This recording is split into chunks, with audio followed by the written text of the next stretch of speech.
C'est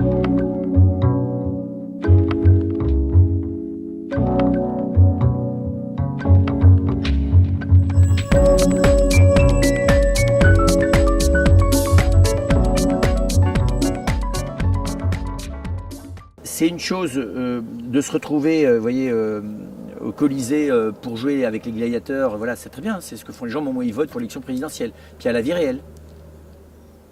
La question politique en France, elle n'est pas là-haut. Hein. Il ne va rien changer, enfin il fait ce qu'il peut, sans doute. Mais il ne faut pas s'imaginer qu'il va changer quelque chose, il n'a aucun pouvoir sur le problème réel. Le problème réel, il est dans les personnes. Le problème réel, il est dans la culture. La culture, elle n'est pas fabriquée par Paris. Comment on fait dans un monde dans lequel il n'y a plus aucun référentiel? Qu'est-ce qu'on annonce à un jeune? Cette année, j'ai fait un cours à HSC avec une amie. Enfin, tous les ans, on fait un cours optionnel. Et on fait, c'est 6 fois 3 heures. Donc, au bout des 3 premières heures, elle n'était pas bien. Sur la responsabilité. Donc, en gros, les éveiller à la question de leur propre responsabilité dans le métier, là où ils en sont aujourd'hui et les métiers qu'ils vont faire. Et elle me dit, et on a mis 1 heure à débriefer jusqu'à ce qu'elle identifie pourquoi elle n'allait pas bien. Elle me dit, c'est la première fois que je vois des jeunes de 22 ans à HSC ou de ce niveau de compétence qui n'ont aucune perspective d'avenir. C'est-à-dire zéro projection d'eux-mêmes. Zéro projection d'eux-mêmes. Eux, volontairement, ou le marché ne leur propose rien? Eux. Ils ne voient pas comment ils pourraient se projeter dans le futur. Donc ils n'en ont même pas le désir. C'est assez... Et effectivement, on l'avait commencé à le pressentir l'année d'avant. Voilà. C'est pas Macron qui va changer ça. Donc ça, c'est une question... Le fait qu'on arrive à un moment socratique de l'histoire de l'humanité, hein, où la question elle est à la fois celle de chacun, et il faut qu'elle devienne une question publique, mais elle ne viendra pas par le cadre institutionnel. La pensée ne viendra plus par l'institution. C'est fini ça. C'est une bonne nouvelle d'ailleurs.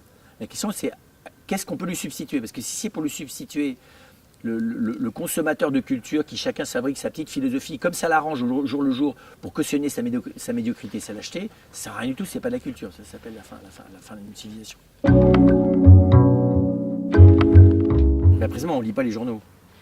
Si on veut se connecter avec le réel, on arrête complètement. C'est très grave pour les médias ce que vous dites. Ah, c'est très grave pour les médias. Il n'y a plus aucun aujourd'hui qui y parvient ou qui a l'ambition de faire ça ou c'est fini? Non, je pense que, comment dire, ils ont perdu toute crédibilité parce qu'eux-mêmes ne savent plus, je dirais, jusqu'à il y a 30 ans, oui, bah, c'est normal, on achète parce qu'on achète aussi, on va chez McDo aussi tous les dimanches. Donc, on s'empoisonne la santé, mais parce qu'on y retrouve son compte. Je pense que, en fait, ce qui tue le journaliste, c'est le relativisme. Tant qu'il y avait une espèce de fond culturel qui fait qu'il y avait quand même quelque part une certaine vérité sur les choses. Ce qui est tout à fait relatif, parce que s'il y a un truc dont il est infiniment difficile de déterminer la vérité, c'est bien un événement. D'accord ? Un événement, c'est un tissu de relations, c'est une réalité c'est quelque chose qui a autant de réalité que le nombre d'acteurs qui y participent ou de commentateurs qui savent dire un événement. Un match de l'OM a perdu, ça veut dire quoi? Je veux dire, pour qui ça veut dire quoi? Qu'est-ce qui s'est passé là? On a perdu. D'abord, c'est peut-être de trop. Perdu, je pense qu'ils ont perdu. Pas grand-chose. Enfin, ils n'ont pas gagné le match. Même gagner, ça veut dire, est-ce que c'est juste comme expression? C'est pas grave. En tout cas, un événement, voilà. Donc, mais le journaliste pouvait continuer à exister parce qu'on admettait dans une culture classique qu'il y avait quand même quelque part une certaine forme de réalité et que tenir un discours qui s'approche le plus de la réalité, c'était un discours qui cherchait à être vrai. Ce type de dogme a disparu. Le journalisme aussi. Bon. S'il n'y a que de la subjectivité, j'en ai rien à foutre.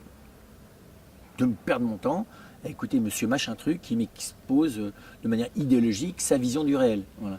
Donc concrètement, c'est très impressionnant ça. Le monde de la communication, à sa manière à lui, a flingué toute possibilité d'une vérité collective. Bon. C'est peut-être un bien, hein, mais c'est un fait. Et donc, moi, si je vais être informé, c'est sûrement pas par les journaux que je le ferai, c'est par des gens compétents et d'expérience. Moi, en 20 minutes de dialogue avec quelqu'un, je suis sûr que si je discutais avec vous 10 minutes sur les call centers, j'en apprendrais plus que 120 000 articles sur le sujet. Parce que vous êtes compétent.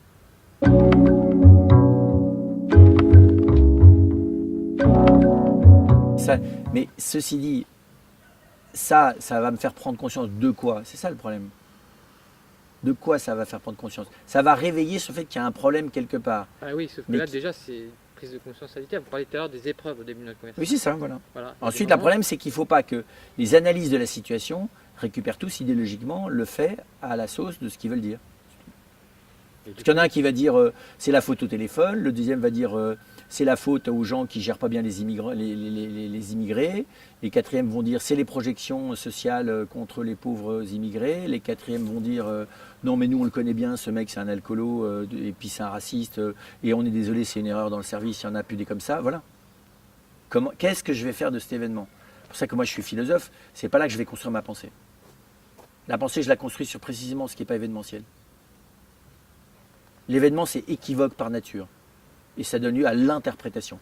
Dieu seul, il y a des milliers de choses autour de nous qui ne réclament pas d'interprétation. Et qui me donnent des milliards d'informations totalement structurantes. Moi, c'est là-dedans que j'ai choisi de vivre. Les arbres n'ont pas besoin que je les apprécie. Ils sont là, c'est tout, point. Ils n'ont rien à foutre de ce que je pense. Par contre, moi, je peux me nourrir précisément du fait qu'ils s'en foutent de ce que je pense. Et que finalement, ce que j'en pense, on s'en fout aussi. Par contre, ce qu'ils sont, c'est intéressant. Tant qu'il y en a. Mais ça, le fait qu'un jour il ne pourrait plus en avoir, c'est dans ma tête. En tout cas, il est là.